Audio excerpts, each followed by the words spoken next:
तो आज की कहानी एक ऐसे शख्स की है जिसका ये कहना है कि एक आत्मा उसके पीछे स्कूल, कॉलेज, यहाँ तक कि उसके घर तक आ जाती है, जिस वजह से उसे कई बार अपने स्कूल, कॉलेज और अपने घर को बार बार चेंज करना पड़ता था। और हर बार उसका ये कहना था कि जहाँ जहाँ वो जाता था वो आत्मा अक्सर उसके पीछे आ जाती थी। तो चलिए शुरू करते हैं आज की ये कहानी, जो है जम्मू के आमिर नाम के लड़के की,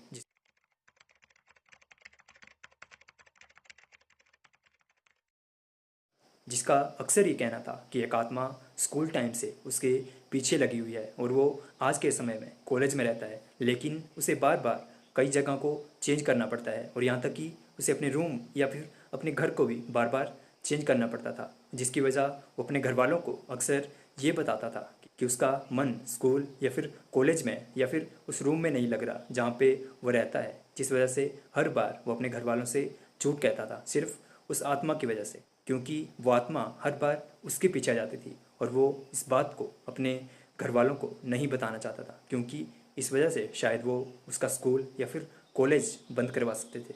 आमिर का ये कहना है कि जिस स्कूल में वो पहले जम्मू में पढ़ते थे वहाँ पर कुछ ऐसी घटनाएं हुई थी जो कि प्राकृतिक नहीं थी। ऐसा माना जाता था कि वहाँ पर कुछ ऐसी चीज़ है जो लोगों के किए गए गलत कार्य को सही करती थी। ऐसा माना जाता है कि वह आत्मा अधूरे कामों को पूरा करना चाहती थी और वहाँ के लोग उसे शैलजा आत्मा के नाम से जानते थे, जो अक्सर उन बच्चों के पीछे जाती थी जिनके साथ कुछ ऐसी घटनाएं हुई हो जो बेहद खौफनाक या फिर खतरनाक रहती थी। और आमिर भी उन्हीं बच्चों में से था जिसके साथ घर में बहुत सी अजीब चीज़ें होती थी और उसका ये भी मानना था कि वो आत्मा उसके पीछे इसीलिए लगी क्योंकि वो आत्मा बिल्कुल उसके जैसी थी, क्योंकि जो चीज़ें अक्सर आमिर के साथ होती थी, जैसे कि उसका घर, उसका स्कूल, उसका कॉलेज बार बार चेंज होता था, जिस वजह से उसे हर बार नए दोस्त बनाने पड़ते थे, जिससे उसे काफ़ी तकलीफ रहती थी। और ये लड़की आमिर के पीछे इसीलिए पड़ी थी क्योंकि वो इन चीज़ों को रोकना चाहती थी, जिस वजह से किसी के दोस्त किसी से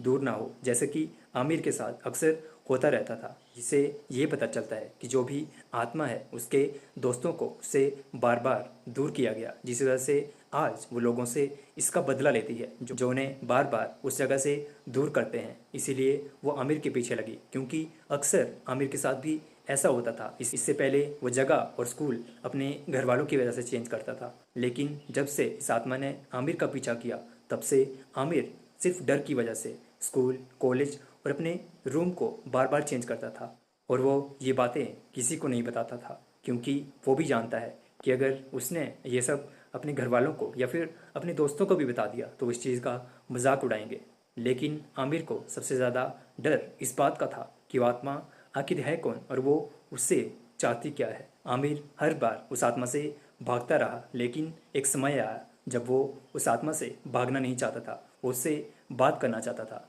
ताकि वो पता लगा सके कि जिस वजह से वो भाग रहा है कि आखिर उसकी गलती क्या है, जिस वजह से वो यूं हर चीज़ को बार बार छोड़ देता है। तभी उसे अपने घर की दीवार में एक मैसेज मिला जिसमें ये लिखा था, अलोन विद यू, जिसका मतलब उसे भी समझ नहीं आया कि आखिर वो कहना क्या चाहती है। लेकिन आमिर ये बात जानता था कि मैसेज आखिर क्या है, और आमिर ये कहता है कि वो आत्मा कोई और नहीं उसकी दोस्त है, जो उससे उस वजह से छूट गई क्योंकि उसे बार बार अपने स्कूल को चेंज करना पड़ा, जिस वजह से वो काफ़ी ज़्यादा अकेली पड़ गई थी और उसके साथ कुछ ऐसी घटना हुई जिस वजह से आज वो इस तरह से भटक रही थी। आमिर का ये कहना है कि जब उसे उस आत्मा की या फिर उस चीज़ की ज़रूरत होती है तो उसे अक्सर दीवार पर लिख देता है, जिस वजह से उसे हर बार वो वहाँ पे ज़रूर मिलती है। ये कहानी कहने को तो बिल्कुल सच्ची नहीं लगती, लेकिन आमिर का ये कहना था कि जब भी वो घर वापस आता था तो उसकी दीवार में अक्सर एक मैसेज मिलता था जिसका जवाब वो सुबह